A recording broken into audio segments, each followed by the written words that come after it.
ഓം നമ ശിവായ. ജ്യോതിഷ രത്നം ചാനലിലേക്ക് ഏവർക്കും സ്വാഗതം.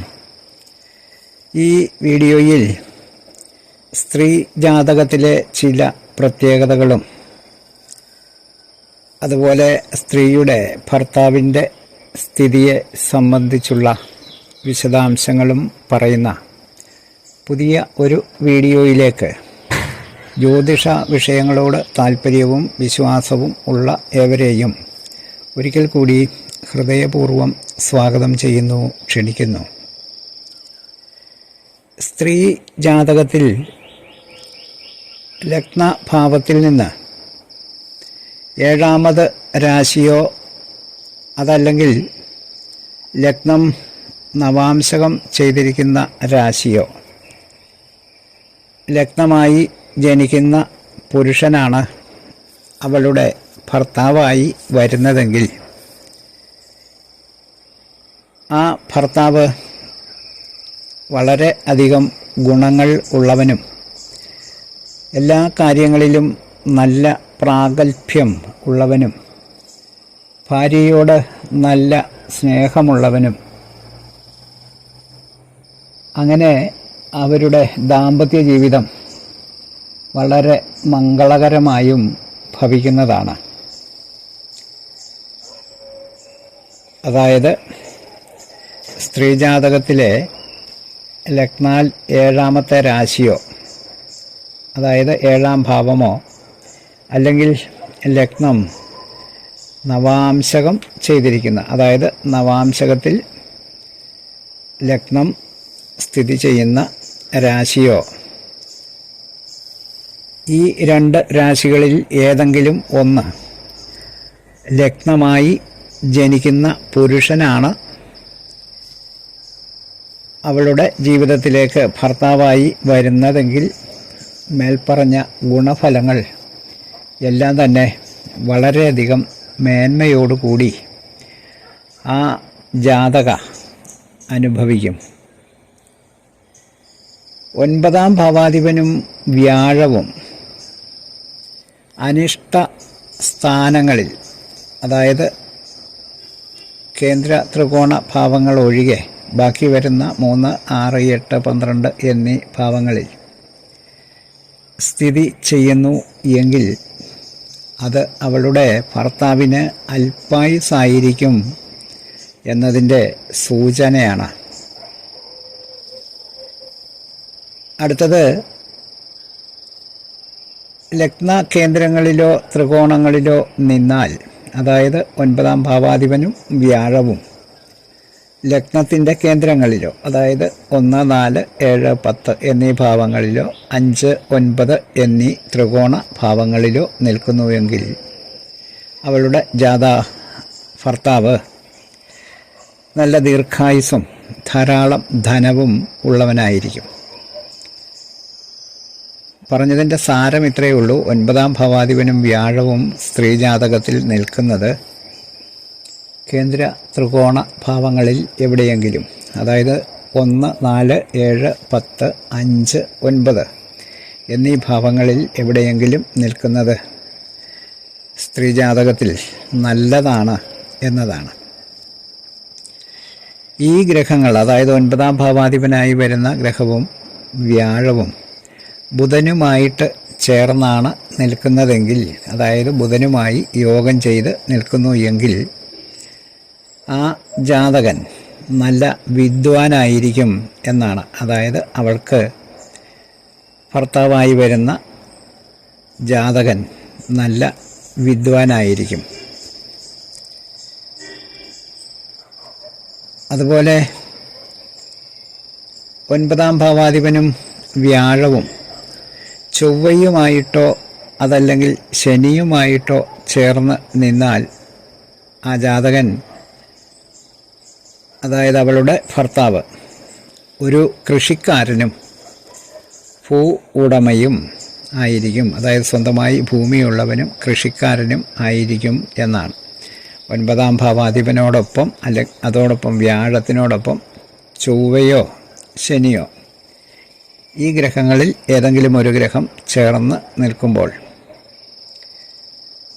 അടുത്തത് 9-ാം ഭാവാധിപനും വ്യാഴവും രാഹുവുമായിട്ടോ അല്ലെങ്കിൽ കേതുവുമായിട്ടോ ചേർന്നാണ് നിൽക്കുന്നതെങ്കിൽ ആ ഭർത്താവ് ഒരു ദുർബുദ്ധി ആയിരിക്കും എന്നാണ്.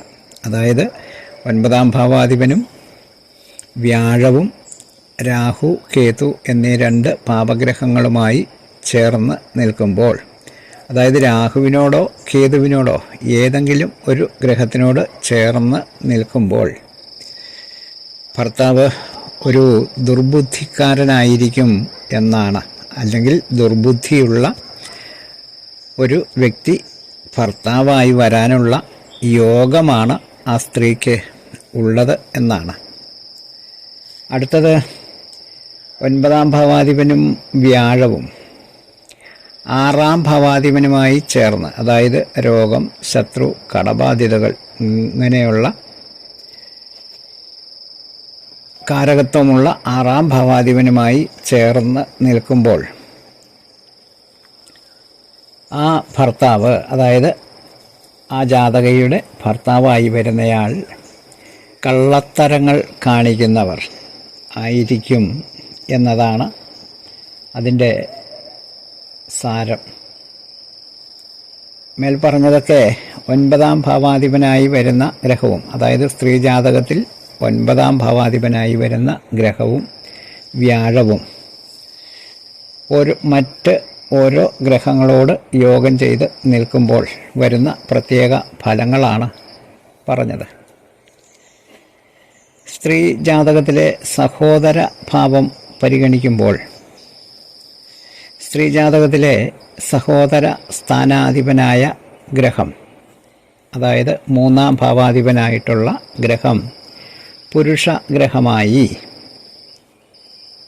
അതായത് വ്യാഴം, ചൊവ്വ, സൂര്യൻ തുടങ്ങിയ ഗ്രഹങ്ങൾ പുരുഷ ഗ്രഹമായി പുരുഷ ഗ്രഹങ്ങളുടെ ദൃഷ്ടിയോ യോഗമോ ഭവിച്ച്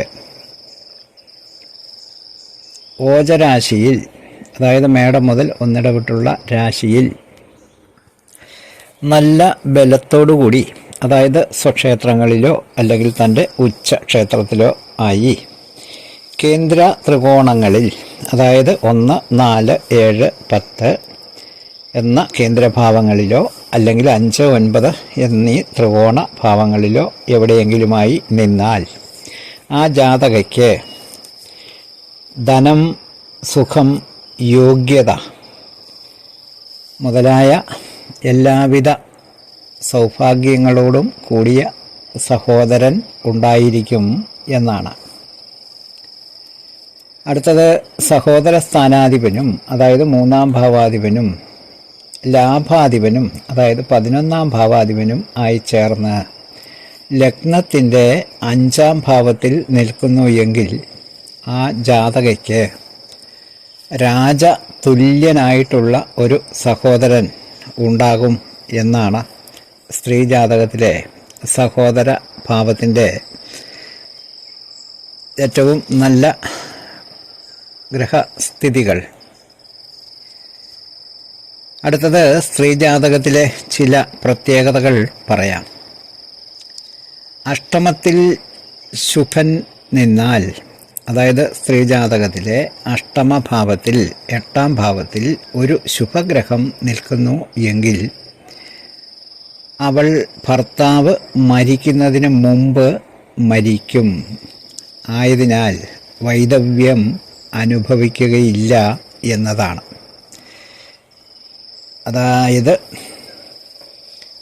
അഷ്ടമഭാവത്തിൽ ശുഭഗ്രഹം നിൽക്കുമ്പോൾ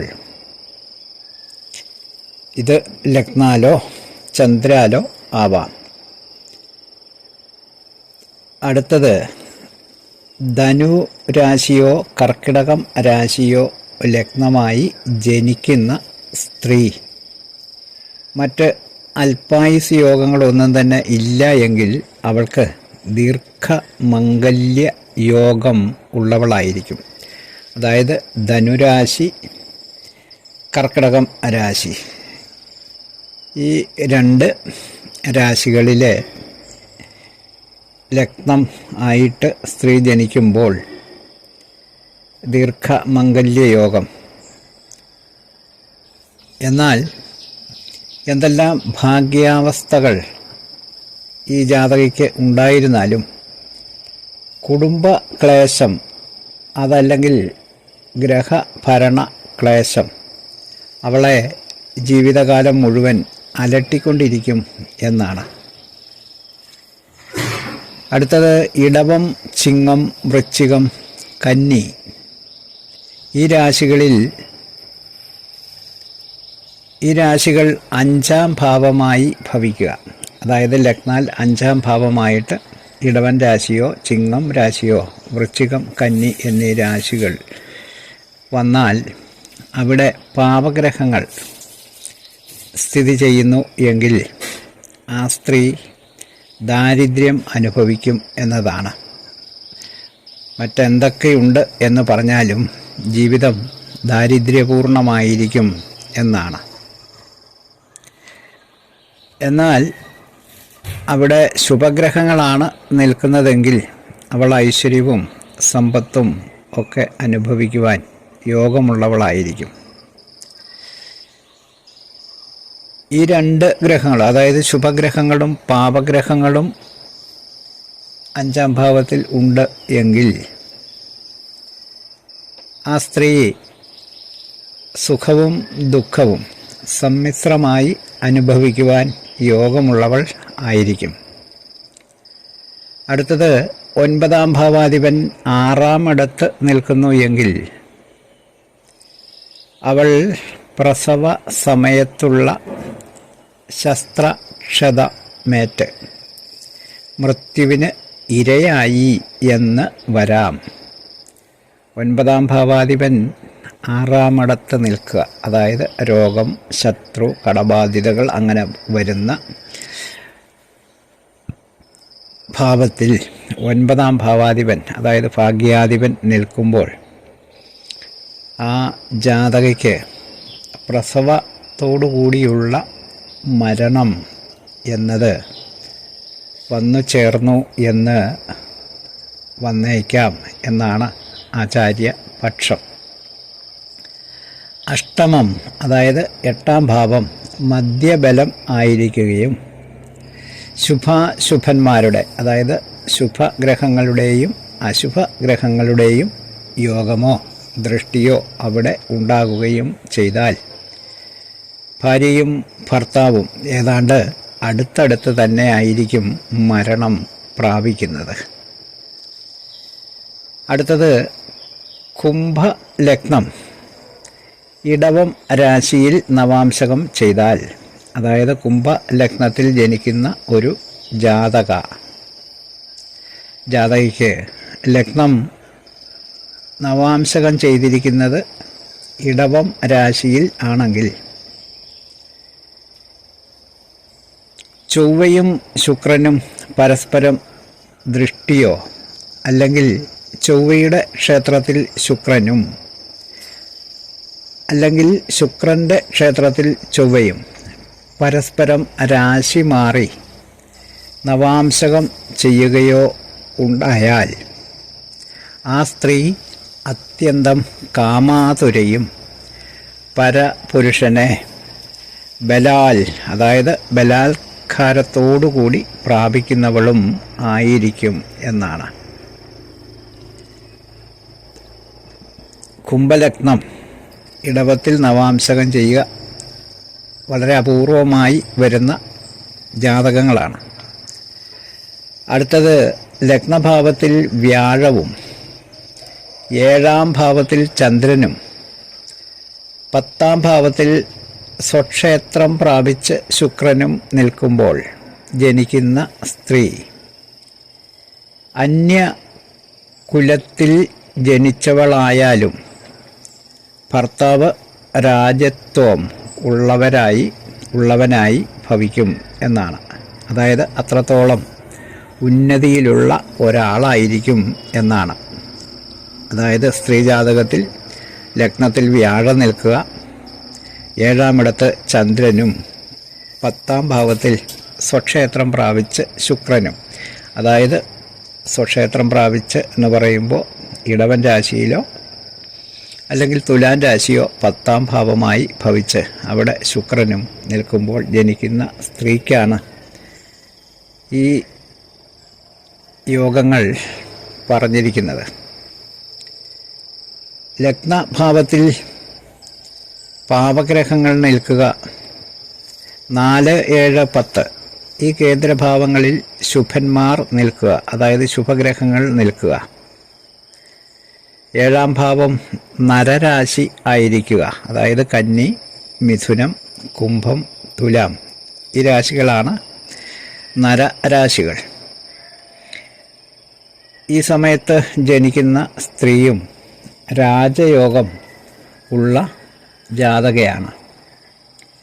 അടുത്തത് ബുധനും ശുക്രനും ഗുരുവിൻ്റെ ദൃഷ്ടിയോടുകൂടി, അതായത് വ്യാഴത്തിൻ്റെ ദൃഷ്ടിയോടുകൂടി 7ാം ഇടത്തും ചന്ദ്രൻ 11ാം ഭാവത്തിലും നിൽക്കുമ്പോൾ ജനിക്കുന്ന സ്ത്രീ പണ്ഡിതന്മാരാൽ സ്തുതിക്കപ്പെടുന്ന വിധം വിജ്ഞാനമുള്ള, രാജ്ഞിക്ക് സമം പദവി ഉള്ളവളും ആയിരിക്കും, അതായത് ഉന്നതമായ സ്ഥിതിയിൽ ഉള്ള ജാതക ആയിരിക്കും എന്നാണ് സൂചന. അടുത്തത് കന്നി ലഗ്നത്തിൽ ജനിക്കുന്ന സ്ത്രീ ബുധൻ പരമോച്ചനായി, അതായത് കന്നി രാശിയിൽ 15ാം ഭാഗയിൽ നിൽക്കുമ്പോൾ 11ാം ഇടത്ത് വ്യാഴവും 2ാം ഇടത്ത് ശുക്രനും 10ാം ഇടത്ത് ചന്ദ്രനും നിൽക്കുകയും ചെയ്യുമ്പോൾ ജനിക്കുന്ന സ്ത്രീ ഒരു ചക്രവർത്തിനി യോഗം ഉള്ള ജാതക ആയിരിക്കും. അടുത്തത്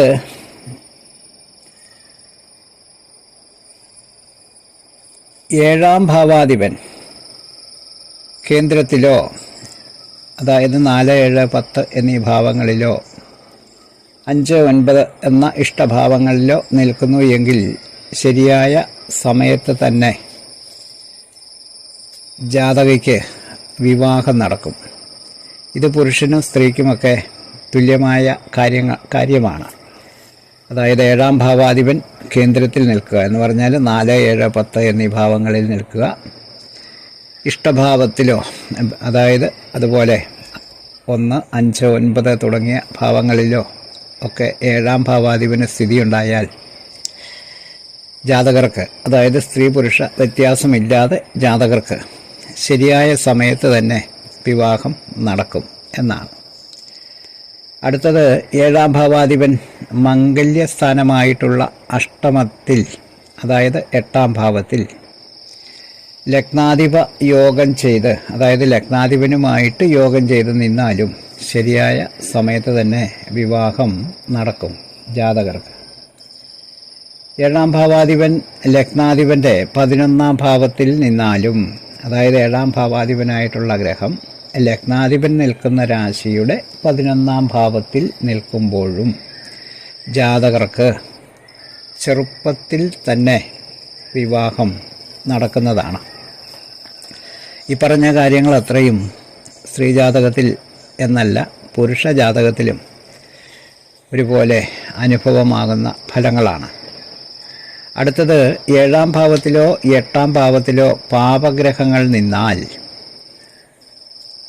ജാതകർക്ക് വിവാഹത്തിന് കാലതാമസം വന്ന് ചേരും എന്നതിൻ്റെ സൂചനയാണ്.